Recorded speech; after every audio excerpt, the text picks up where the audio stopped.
Tervist, mina olen Illar Kohviinavalt ja täna on laupäev, on 11. jaanuar aastal 2020 ja ma tahaks rääkida natukene kõmu-uudiseid.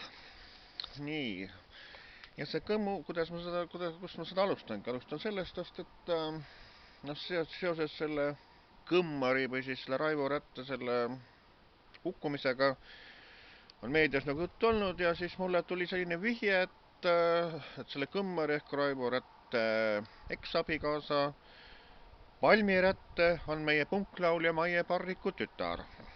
Ja noh, ma polnud nagu seda enne kuulnud sõnaga ja siis hakkasin nagu edasi uurima, mõtlesin, et kelle käest ma siis küsin ja siis ma küsisin seda kosmikute käest, sest kosmikutes Raivo Rätt mängis ja siis Neemelalli käest, aga Neemelall ütles, et oli mis oli, et seda enam muuta ei saa ja tema rohkem ei kommenteerinud. Ja kosmikud ütlesid, et jah, et see vastab tõele.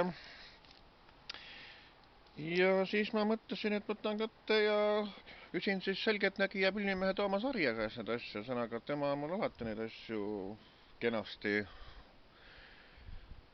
oma nägemusi kenasti öelnud. Ja siis, mis siis nüüd välja tuli? Välja tuli see, et näiteks Karel Smutov sõnaga, kes nagu siis olevat oma autoga takurdanud siis kuidagi siis selle Kõmmarile kotsa, et siis see Karel Smutov, et on siis selle Maie Parriku tütre Palmi Rätte praegune peigmees sõnaga, et ja tema on siis kuigi Õhtulehe peatoimetaja Martin Smutov nagu eitas mulle, et sugulased on, et üldse ei tunne, ta meediast teab teda sõnaga, aga siis Toomas Arje nägemise puhul on nad sugulased küll, jah, et mitte vennad, aga kuskilt poolt sugulased. Ja siis samuti teatas ka seda Toomas Arje, et tegemist on mitte selline tahtliku tapmisega, vaid oli õnnetusjuhtumiga, et kogemata siis oli otsa takutamine selle tagajärjel surm. No. Ja siis küsisin, et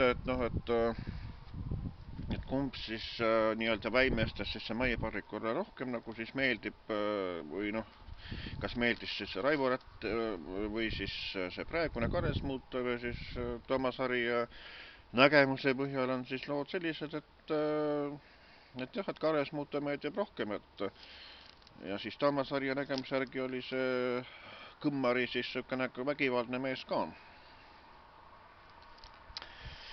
Nii et ma ei teadnudki jah siiamaani, et siis et Palmi Rätte siis on selle Maie Parriku tütar ja et siis Karel Smutov on siis sugulane siis Martin Smutoviga kuskilt otsast, et siis selline Maie Parrikuga selline noh, sugulusside, kuidas öelda. Sellised kõmu-uudised siis. Nii et mina Illar Kohviinavalt ja tänan ka Toomas Arjet vastuste eest. Arvatavasti kohtume Toomas Arjega Tallinnas 17. jaanuaril, kui on 7 märk kohas meil kontsert DJ Ikiga. Ja tšau!